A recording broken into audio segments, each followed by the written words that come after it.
मैं प्रधान प्रकाश ठाकुर, ग्राम पंचायत थौना, आपका news Republic 24 का धन्यवाद करता हूं, जो आज आपने मुझे यहाँ आपके इसमें बोलने का मौका दिया। आप हमारे दर्शकों को बताएं, अपने लोगों को बताएं कि आपके 3 साल के कार्यकाल में विकास जो आपको करना चाहिए था, वो किस हद तक आपने विकास किया है समाज हित में? पहले तो मैं आपका धन्यवाद करता हूँ, आप हमारी पंचायत में आए और विकास हित के कार्यों के बारे में हमारे से पूछ रहे हैं। तो साथ में मेरे भाई प्रधान जी भी हैं, प्रकाश ठाकुर जी, और साथ में वार्ड मेंबर हैं, और हमारे यहाँ पे लोहाराम जी बैठे हुए हैं। तो जो पहले का 3 साल का हमारा दस्तक रहा हुआ है, उसमें जैसे हमारे कुछ रास्ते, कुछ बावड़ियाँ और कुछ डेवलपमेंट के काम जो थे वो काफ़ी हुए हैं, ऐसा नहीं हुए। कुछ हमारे यहाँ पे स्कूल से जो आगे का रास्ता है, क्या बोलते हैं, डंगे लगे हुए हैं, और क्या बोलते हैं, चेक डैम बने हुए हैं, और पुलें भी बनी हुई हैं थोड़ी बहुत। तो उसके बाद फिर जो हमारे साथ में प्रधान थे वो किन्हीं कारण से सस्पेंड हो गए। फिर उसका कार्यभार जो मेरे पास आया, ठीक है जी। तो उस टाइम जब मेरे पास कार्यभार था, तो उस टाइम डिजास्टर बहुत ज़्यादा हुआ।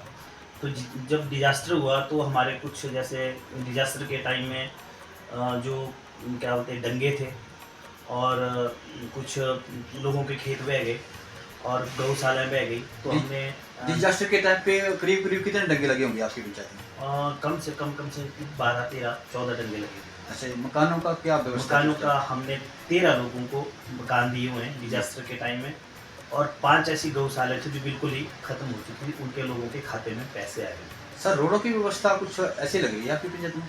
नहीं, हमारे पंचायत में रोड बिल्कुल ठीक हैं। हाँ।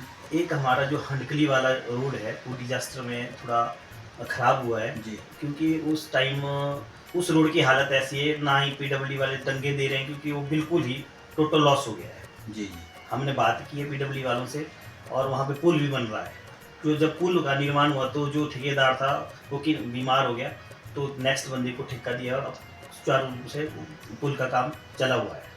गौशाला का क्या व्यवस्था है आपकी पंचायत में? पंचायत में हम गौशाला का ऐसा है कि कम से कम 15-20 गौशालाएँ, और जो सुचारू रूप से अभी हमारे डिजास्टर के बाद जो हमारे काम चले हुए हैं, कम से कम 30 और 35 डंगे सैंक्शन हुए हैं हमारे, और कुछ 25-30 गौशालाएँ हैं, और 25-30 ही हमारे कोई लैंड डेवलपमेंट के वर्क चले, यानी कि सैंक्शन है। तो अब आचार संहिता लगी हुई है, तो जैसे आचार संहिता बंद होगी तो हमारे काम प्रधान जी, एक चीज़ बताइए आप, लाइटों की व्यवस्था क्या है आपके पंचायत में? लाइटों की, बिजली लाइट है, सोलर लाइट। सोलर लाइट की हाल में हमने 30 लाइटें सेंक्शन करवाई हैं जी। तो जल्द से जल्द हमारे लोगों को पंचायत में भी उपलब्ध हो जाएगी। आफ्टर जो अपना इलेक्शन के बाद जी। 4 जो जून है उसके बाद हमारी जो आचार संहिता जैसे ही हटेगी जी। तो उन लाइटों को हम लोगों को लगवा देंगे। रास्तों का जो हाल है आपकी पंचायत में जी, किस तरह का है? रास्तों का हाल फिर तो बहुत अच्छा है, ठीक है। मैक्सिमम जो रास्ते हैं हमारे पक्के रास्ते हैं, और अभी जो हाल में ही मैंने जो 15वां वित्त आयोग में जो हमारी पंचायत में सब ने मिलकर जो हमारे स्थानीय जो पंचायत है, तो इसके लिए हमने जो रास्ता अपना बस स्टैंड से लेके स्कूल के गेट तक जो है टाइल्स की व्यवस्था हमने करवाई है, कि मैं अपनी पंचायत में फर्स्ट में प्रायोरिटी रख रहा हूँ कि फर्स्ट बार जो है हमारे थोना पंचायत में टाइल का रास्ता बनेगा। प्रधान जी, एक बहुत ही खास सवाल है हमारा आपसे।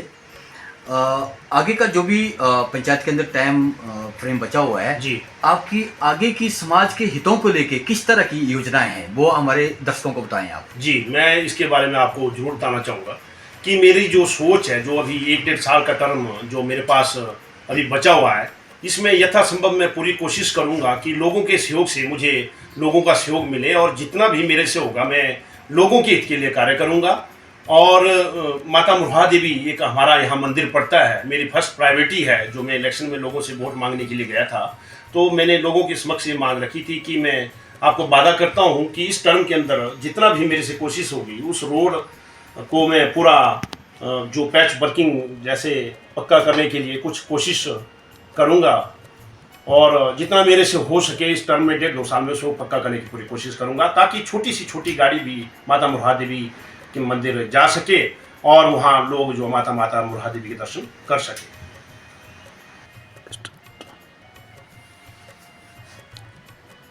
प्रधान जी, जैसा कि आज की डेट में हमारा जो युवा पीढ़ी है जी वो नशे की तरफ, या यूँ कहें कि हमारे समाज के अंदर कुछ ऐसे तथ्य जी द्वारा हमारे युवा को गुमराह किया जा रहा है, जी जी यूँ कह सकते हैं। जी आपकी पंचायत के अंदर इस तरह का अभियान, अवेयरनेस जी शुरू किया है आप लोगों ने या नहीं? बिल्कुल बिल्कुल बिल्कुल। मैं पंचायत प्रधान होने के नाते नाते स्कूल एसएमसी कमेटी का प्रधान भी हूँ।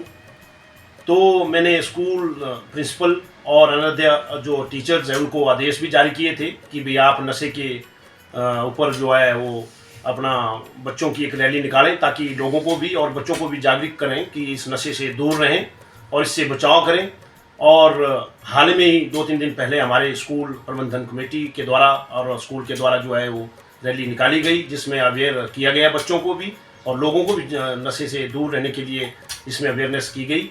और बाकी मैंने लोगों को एक अपनी पंचायत की तरफ से एक इन्फॉर्मेशन लोगों को जरूर दी गई है कि आपको नशे के प्रति कहीं भी अगर लग रहा है कि कोई बच्चे इस तरीके का गलत नशा या कोई लोग कोई किसी तरीके का गलत नशा जो है यहाँ बेच रहे हैं, आपको लग रहा है, तो आप हमें संपर्क करें या थाना सरकारघाट में भी संपर्क कर सकते हैं। मतलब आपका कहने का मतलब है कि आपकी टीम जो बिल्कुल हमें है, टीम बनाई है, वो कमेटी गठित की है। नजर बनाए हुई है आपकी। बिल्कुल बिल्कुल हमने कमेटी गठित की है। और मैं खुद भी आपको सच्ची बात बताऊं, मैं अगर रोड से आता जाता रहता हूं तो बच्चों के ऊपर विशेषकर ध्यान रखता हूं कि कहीं बच्चे ऐसे नशे की चपेट में या नशा तो नहीं कर रहे हैं। तो मैं खुद रोक कर बच्चों को पूछता भी हूँ अगर कहीं कोई झुंड में बैठे कि आप नशा तो नहीं कर रहे हैं, तो इसके ऊपर भी मैं नज़र रखता हूँ। और लोगों को भी मैंने आग्रह किया कि अगर आपको इस तरीके का कहीं लगता है तो आप जरूर हमें इन्फॉर्म करें या पुलिस थाना सरकारघाट में इन्फॉर्म कर सकते हैं।